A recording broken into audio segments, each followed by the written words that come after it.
Bismillahirrahmanirrahim. Faqad dzakarallahu azza wa jalla. Faqad maka sungguh dzakarallahu Allah telah menyebutkan azza wa jalla, zat yang maha perkasa lagi maha kuasa. Hadhil ayati, akan ayat ini, silaturrahimi, tentang silaturrahim. Wa qala dan berfirman pula Allah fi ayatin ukhra, di ayat yang lain, fahal asaitum in tawallaitum an tufsidu fil ardi wa taqatta'u arhamakum ulaika alladhina la'anahumullahu fa asammahum wa a'ma absarahum. Surat Muhammad ayat 22-23. Fahal maka apakah asaitum kalian mengira atau berfikir, intawallaitum apabila kalian itu berpaling, antufsidu fil ardi untuk membuat kerusakan di bumi, wa taqatta'u dan kalian memutus arhamakum tali persaudaraan di antara kalian. Ulaika yang demikian itu alladzina adalah orang-orang la'anahumullahu Allah melaknat kepada mereka, fa asammahum maka dibuatlah mereka tuli, wa a'ma dan menjadi buta absarahum mata-mata mereka, yakni alladzina orang-orang yaqta'una yang memutuskan ar-rahima tali persaudaraan. Wa yuqalu dan dikatakan innallaha ta'ala sesungguhnya Allah ta'ala lamma khalaqar rahima ketika Allah menciptakan rahim kandungan, qala Allah berfirman anar rahmanu, aku adalah zat yang maha rahman, wa antar rahimu dan kamu adalah persaudaraan. Aqta'u aku akan memutus man kepada orang qata'aka yang memutuskanmu, wa asilu dan aku akan menyambung man kepada orang wasalaka yang menyambung kepadamu. Wa dzukira dan diterangkan annar rahima bahwasanya persaudaraan itu mu'allaqun bil arsy bergantung di atas arsy. Yunadi memanggil-manggil itu rahim al-laila wan nahara tiap malam dan siang. Ya Rabbi wahai Tuhan, sil man wasolani fika, sil sambunglah man kepada orang wasolani yang menyambungkan kepadaku, fika kepada dirimu, waqta dan putuskan man qata'ani man kepada orang qata'ani yang memutuskan, fika daripadamu. Qala al-Hasanu al-Basri, berkata Imam Hasan al-Basri rahimahullahu ta'ala, semoga Allah ta'ala memberikan rahmat kepadanya, idza azharan nasu apabila telah nampak orang-orang al-ilma akan ilmu, wa dhayya'u dan mereka menyia-nyiakan al-amala amal perbuatan, wa tahabbu dan mereka saling mencintai bil alsuni lewat lisannya, wa tabaghadu dan mereka saling membenci bil qulubi lewat hatinya, wa taqata'u dan mereka saling memutuskan bil arhami terhadap silaturahim, la'anahumullahu, maka Allah melaknat kepada mereka, fa asammahum, maka mereka dibuat tuli, wa a'ma absarahum, dan dibuat pula buta mata-mata mereka. Bapak-bapak, hadirin dan saudara-saudara, masih sambungan bab tentang silaturahim. Silatun menyambung, rahim tali persaudaraan. Kita ini diperintahkan menyambung tali persaudaraan. Yang mendatangi nilainya akan lebih besar ketimbang yang didatangi. Yang mendatangi langkahnya menjadi kebaikan. Yang didatangi sambutan baiknya serta suguhan-suguhannya akan menjadi nilai kebaikan. Ketika tamu itu datang ke rumah orang yang didatangi, membawa berkah. Dan ketika tamu itu pulang dari yang didatangi sebagai tuan rumah, maka menghapus dosa. Itu istimewanya orang-orang yang saling bersilaturahim. Oleh karenanya kita ini dianjurkan ya saling berkunjung satu dengan yang lain. Tapi berkunjungnya nggak boleh sering-sering ya. Sebab kalau berkunjung sering-sering itu lama-lama bosan. Ada istilah L4 ya. Yang datang lu lagi itu L4 namanya. Kata tetangganya, emang nggak punya teman yang lain apa? Yang datang dia mulu. Tapi kalau datang itu jarang-jarang, maka bertambah kasih sayang. Karena itu makalahnya mengatakan ya, zur ghiban tazdad hubban ya. Datanglah jarang-jarang, nanti akan bertambah kasih sayang. Tapi kalau datangnya sering, lama-lama bosan ya. Lain hal kalau yang didatangi adalah Allah subhanahu wa ta'ala. Kalau yang didatangi sesama manusia, yang dikeluhi sesama manusia, ada bosannya. Tapi kalau yang didatangi Allah, yang dikeluhi Allah, maka Allah tidak akan pernah menolak tamu yang datang kepadanya. Nah, namanya silaturahim. Silaturahim itu menyambung yang patah ya, merawat ya, meluruskan yang belok ya, kemudian merapatkan kembali yang retak ya, lalu kemudian memelihara yang sudah bagus. Itu namanya silaturahim. Dengan sebab silaturahim, maka hal-hal yang menjadi keretakan pada antar kedua belah pihak bisa selesai. Ya, kenapa orang pada berselisih? Itu karena kurang ngumpul, kurang ngopi ya. Kalau udah ngopi sama roti, ngumpul, ngobrol bareng, selesai urusan, selesai masalah. Kenapa terjadi kesalahpahaman? Kenapa terjadi kesalahpahaman? Terjadi tidak sinkron satu dengan yang lain? Salah satu penyebabnya adalah karena orang tidak mau silaturahim.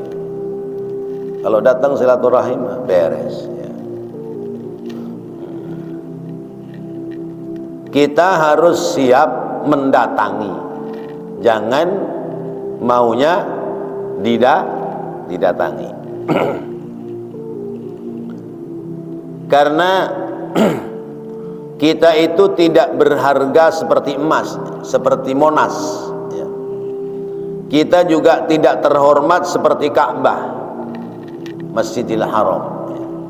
Maka kita harus mau datang kepada orang lain, jangan maunya didatangi.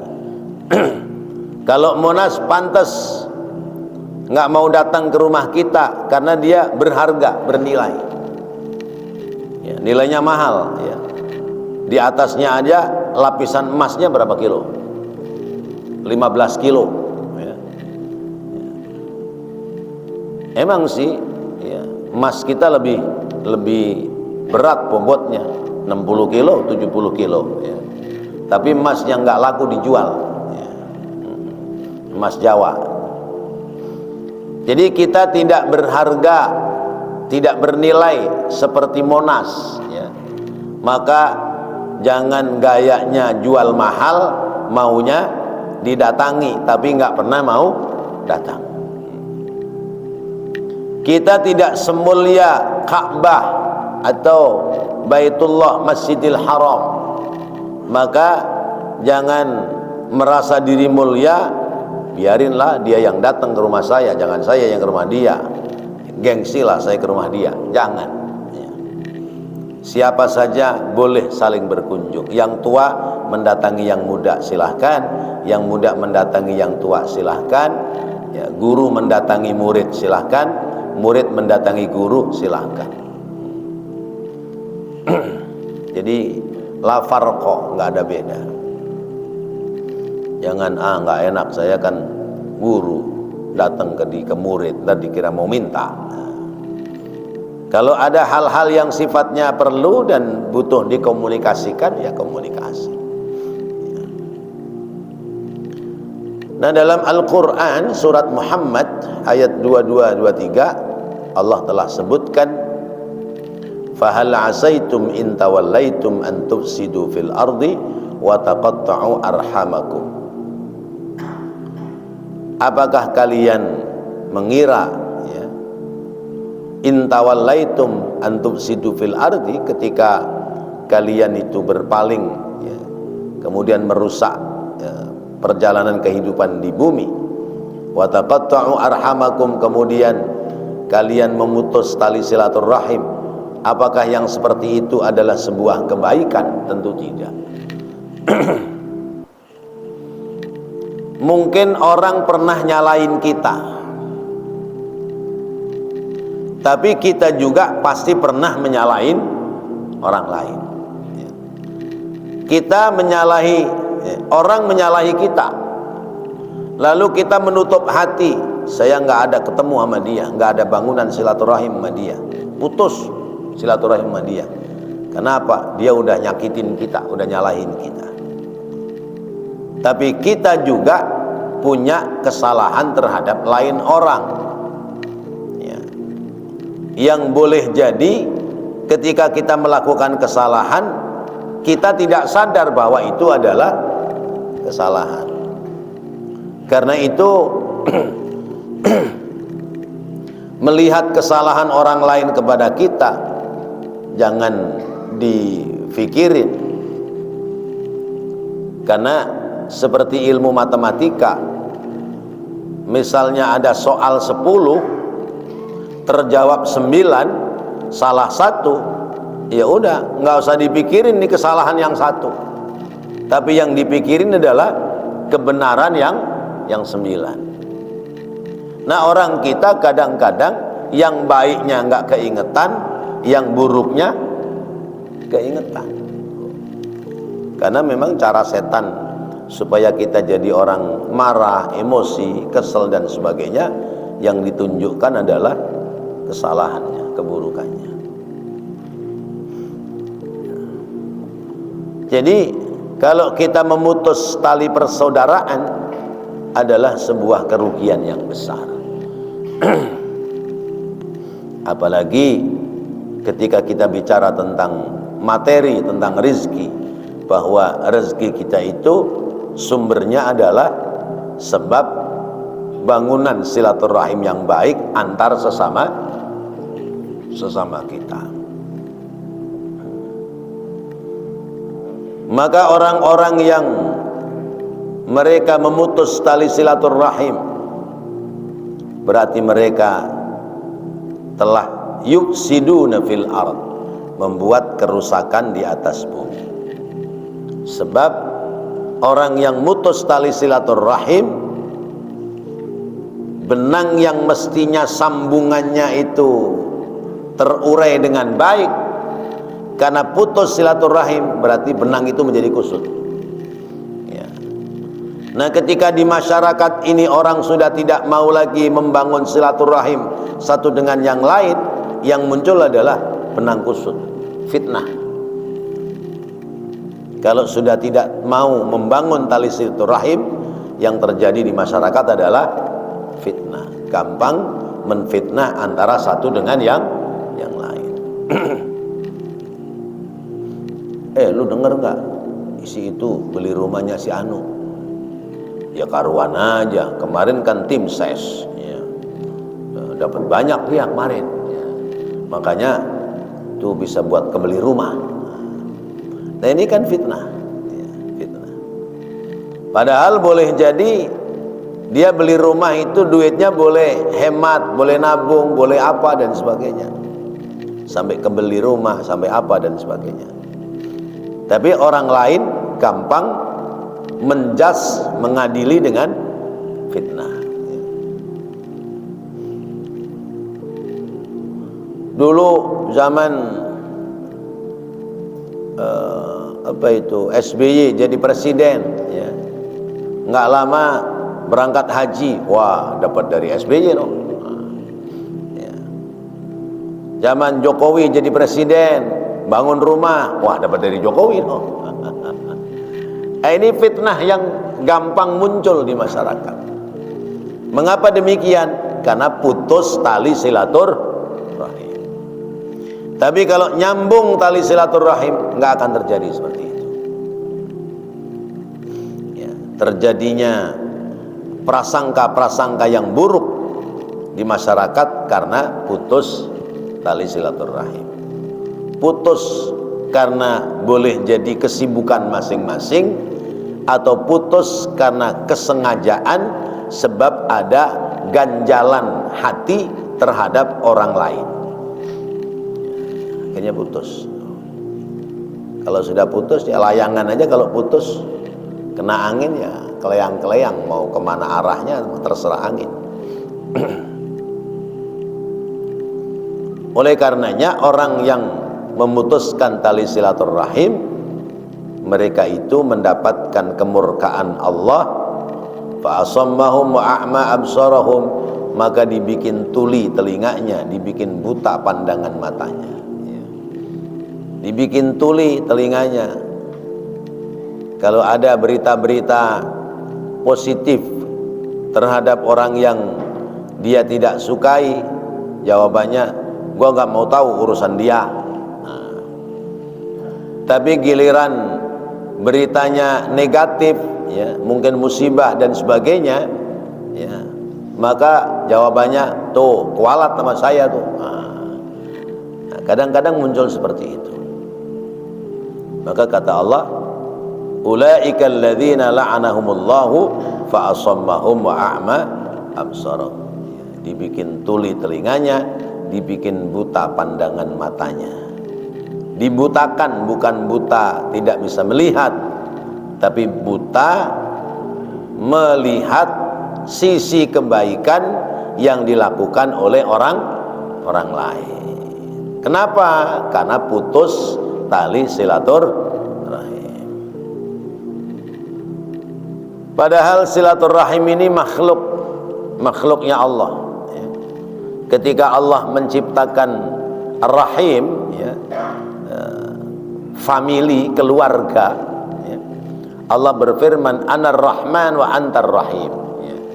Saya ini pengasih, ya, sementara kamu itu yang dikasihi. Maka aku akan memutuskan tali kasih manakala orang memutuskanmu, dan aku akan menyambung tali kasih manakala orang menyambung ya, tali kasih kepadamu. Jadi kalau kita mau nyambung ya, maka sambungan itu menjadi nilai kebaikan. Saya belajar dari teman-teman ya, teman-teman Betawi. Orang hidup itu jadikan seperti duduk ubi. Tahu ubi, Pak? Ubi itu dia ditanam, kemudian batang pohonnya menjalar. Menjalar dalam beberapa senti, dia berakar.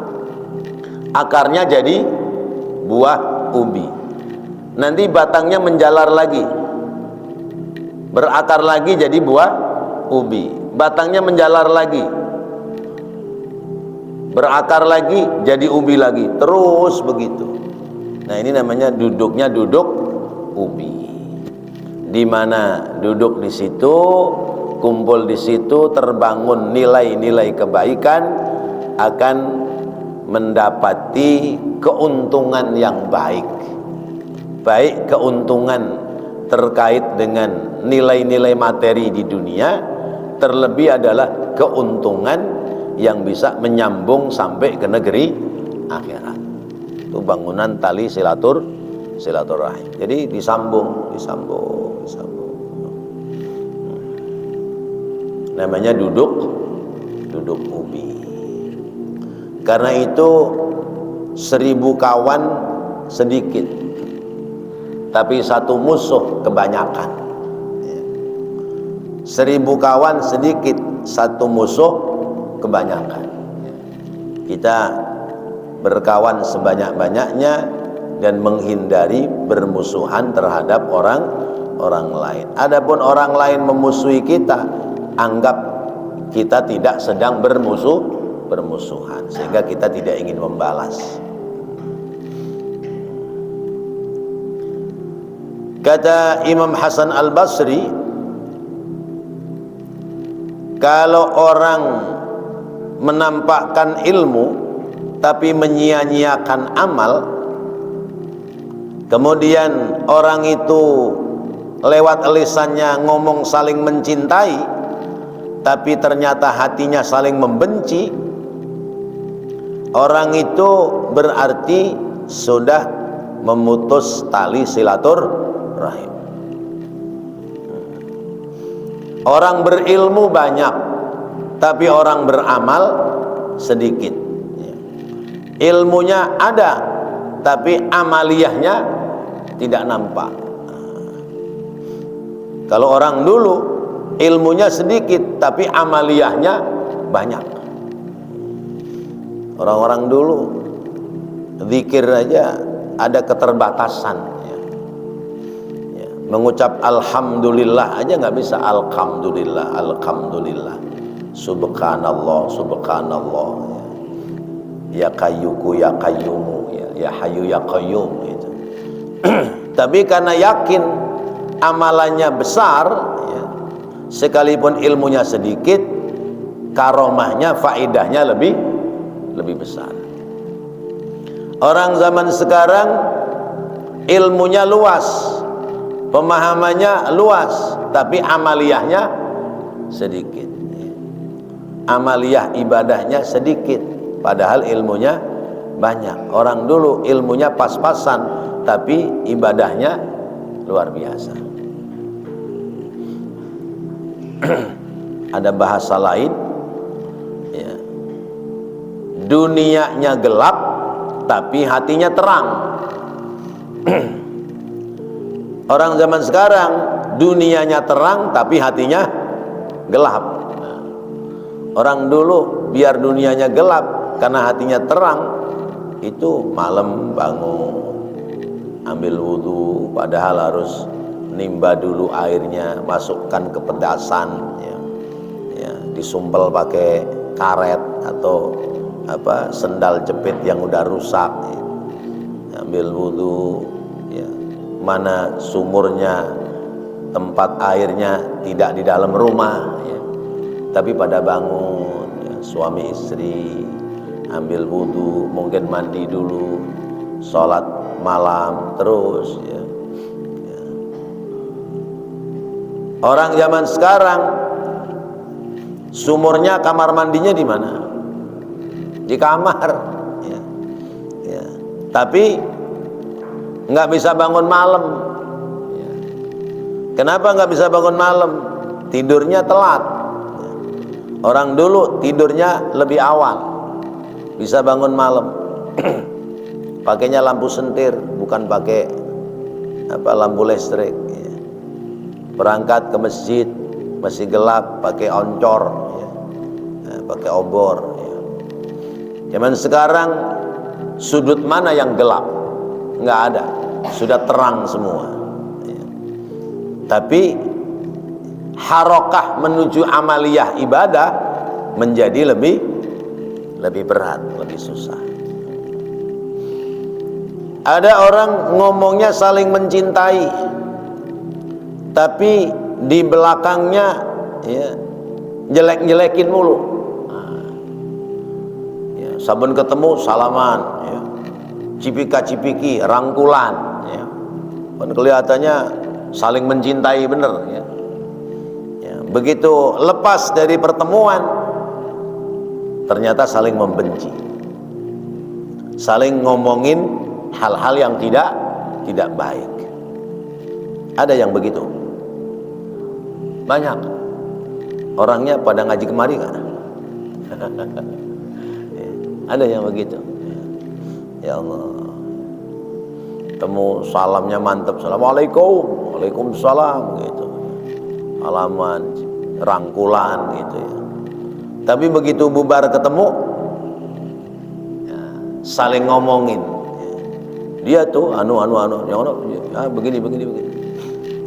Nah, itu namanya tahabbu bil lisan wa tabaghadu bil qalb. Lesannya ngaku cinta, tapi hatinya saling benci.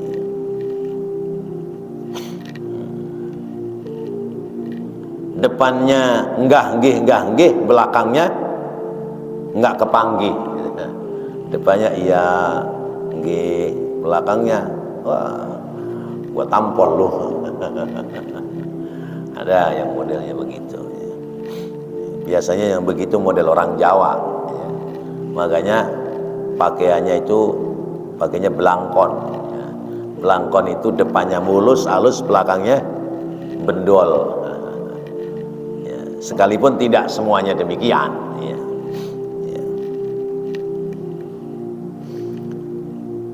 Jadi tahabbu bil alsuni wa tabaghadu bil qulub, ya. Ngaku cinta, ya, secara lisan, tapi hatinya ternyata saling membenci. Terus saling memutuskan tali silaturahim. Kalau sudah seperti itu, la'anahumullahu fa asammahum wa a'ma absarahum. Maka dia akan dilaknat oleh Allah, kemudian dijadikan tuli telinganya dan dijadikan buta matanya. Tuli telinganya artinya tidak mau tahu berita informasi dari orang lain.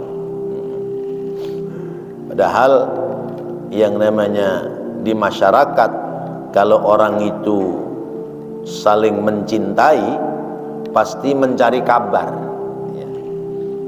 Kok si bapak itu nggak kelihatan ke masjid, sedang kemana ya?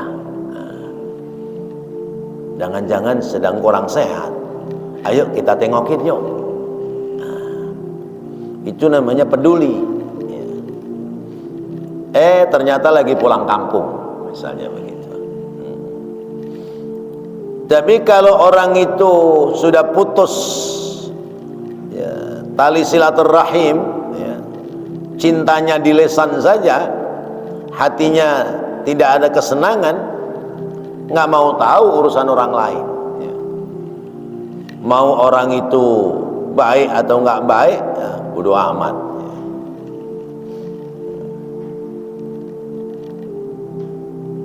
terhadap orang-orang sekitarnya diperhatikan betul. Oh, ini seperti ini seperti ini. Biasanya kalau yang ini modelnya begini, ya. Terus nanti soulmate-nya dengan siapa? Nanti kemudian solusi-solusinya seperti apa? Itu harus ada hal-hal seperti itu. Tapi kalau sudah ngakunya cinta tapi hatinya benci, kemudian ilmunya ada tapi tidak ada amaliyahnya, kemudian saling mutus tali silaturahim satu dengan yang lain, sudah telinganya budeg, artinya nggak pingin tahu, nggak mau tahu urusan orang-orang sekitarnya. Matanya juga menjadi buta, pandangan matanya menjadi tidak fokus, sehingga tidak muncul kepedulian antar orang-orang di sekitarnya. Nah, kalau orang-orang seperti kita tidak memunculkan kepedulian terhadap orang-orang sekitar kita, padahal ada yang butuh bantuan, mungkin bantuan secara materi, mungkin bantuan nasihat, atau mungkin hal-hal yang lain. Kalau kita sudah tidak peduli, padahal mereka banyak memerlukan kita, kita tidak memfasilitasi, memberikan solusi-solusi, nanti jangan salahkan kalau yang datang memberikan solusi adalah orang lain. Yang ngasih solusi orang lain yang agamanya beda dengan kita. Ada saudara kita sesama muslim sakit, kita tidak pernah tengok dia, tidak pernah sambangi dia, ya. Tidak pernah mau tahu keluhan dia. Akhirnya yang datang orang lain, bawa oleh-oleh, bawa makanan, bawa apa yang menjadi kesukaan dia. Nanti akan berpikir, oh ternyata yang baik itu agama lain, bukan agama Islam. Ini saya hidup di tengah-tengah orang Islam, kenapa yang peduli justru orang lain? Nah, kita jangan sampai terjadi hal-hal yang demikian. Baik bapak-bapak, hadirin dan saudara-saudara, masih ada waktu, barangkali kita sharing, dipersilahkan.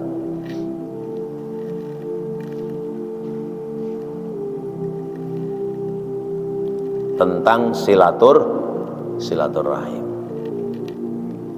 Nggak ada. Alhamdulillah udah baik-baik semua ya. Iya. Ustadz, saya mah pinginnya sama tetangga itu baik, tapi tetangga itu nggak pernah baik sama saya. Bagaimana solusinya? Iya. Sama tetangga pinginnya mah baik, bangun silaturahim dengan baik. Tapi ini tetangga kalau ngomong sindir, ya. Terus kalau punya kelebihan apa dipamerin dan sebagainya. Bagaimana solusi kita ketemu orang-orang yang model seperti itu? Ya. Itu namanya mancing dia, mancing emosi kita. Maka kita jangan terpancing, biasa saja. Kalau sikap kita biasa, sikap kita tidak menunjukkan hal-hal yang aneh karena aksi-aksi dia, lama-lama dia capek nggak? Capek. Ya. Kata dia, gua pamerin ini nggak nyangkut, yang ini nggak nyampe juga, capek dah. Nah, ujung-ujungnya ya udah kembali biasa. Ya. Karena memang dalam kehidupan kadang-kadang seperti itu ya. Nah, maka kita supaya bisa membangun tali silaturahim dengan baik, ada beberapa solusi. Solusi yang pertama adalah ketika kita bertemu dengan orang lain, maka ingat kebaikan dia kepada kita dan ingat keburukan kita kepada dia. Ini solusinya. Ketemu si fulan, si A, ingat kebaikan dia sama kita. ya Allah, orang itu udah banyak nolong sama saya, ya, saya malah yang banyak berbuat salah sama dia. Nanti akan muncul ya sikap simpati sehingga terbangun silaturahimnya dengan baik. Saya harus bisa berbalas budi kepada dia. Bagaimana caranya? Tapi kalau yang terjadi adalah kebalikannya, ya, ketemu orang lain yang diingat kesalahan dia sama kita, yang diingat kebaikan kita sama dia, maka kita tidak akan bisa hormat sama orang lain. Nggak akan muncul rasa simpati, tidak akan muncul rasa penghormatan kepada orang lain, bahkan menganggap orang lain itu menjadi kecil. Karena apa? Ya, gambaran oleh dirinya dia telah banyak utang budi kepada dirinya.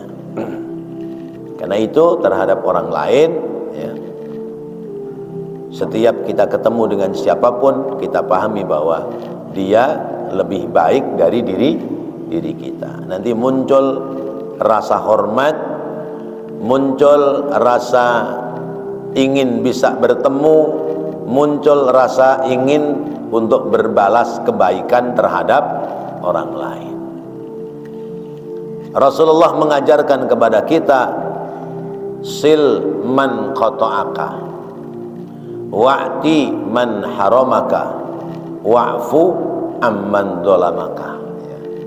Sil, sambunglah, man, kepada orang, qata'aka, yang mutus tali silaturahim kepadamu. Yang kedua, wa'ti, berikanlah, man, kepada orang, haramaka, yang dia itu pelit sama kamu. Kemudian yang ketiga, wa'fu amman dolamaka, maafkan, ya, terhadap orang-orang yang dia mendolimi kepada dirimu. Berat gak ini? Ya, ini tiga-tiganya berat, ya, tiga-tiganya berat. Tapi ini adalah perintah dari Rasulullah Sallallahu Alaihi Wasallam. Ngapain saya kudu baik-baik sama dia? Dia aja nggak mau baik sama saya. Ya. Emang ngapa? Ya. Lu jual, gue borong. Dia begitu, emang gue perlu sama dia? Kadang-kadang muncul seperti itu. Padahal orang satu saat pasti akan ada perlunya. Ya. Kita satu saat pasti akan ada perlunya terhadap orang lain. Maka sambung. Lah kalau orang yang disambangi dia tidak mau terima, udah, urusannya bukan lagi antar kita dengan dia, tapi urusannya adalah dia dengan Allah. Ya, kita menyalahi orang, ya, lalu kita pingin minta maaf, ya, atau orang itu yang menyalahi kita, tapi dia tidak merasa salah, anggapannya kita yang salah, kita ngalah deh, ya, datang, ya, mau minta maaf, kata dia, tutup pintu, dia jebret, nggak ada maaf bagi kamu, pergi sono, misalnya gitu. Udah selesai urusan kita sama dia, tinggal urusan dia sama Allah. Silman qata'aka, sambung orang yang sengaja mutus hubungan. Dan memang berat. Kenapa berat? Karena kaitannya dengan syahwat hawa nafsu. Enak bener dia yang nyalain kita melulu, kita yang suruh hormat sama dia. Terhadap orang yang pelit, kita disuruh sering berbagi. Umumnya orang kita berbagi itu kepada orang yang saling membagi. Karena dia pernah ngasih ke saya ini, maka sekarang tugas saya ngasih sama dia. Itu mah wajar begitu, umum. Tapi kalau ada orang pelit, ya, tangannya genggam kenceng, nggak pernah ngasih ke kita, tapi kita ngasih ke dia, ini adalah sebuah kemuliaan. Berarti kita sudah mampu menundukkan syahwat nafsu kita dan mengedepankan akal sehat dan hati yang bersih.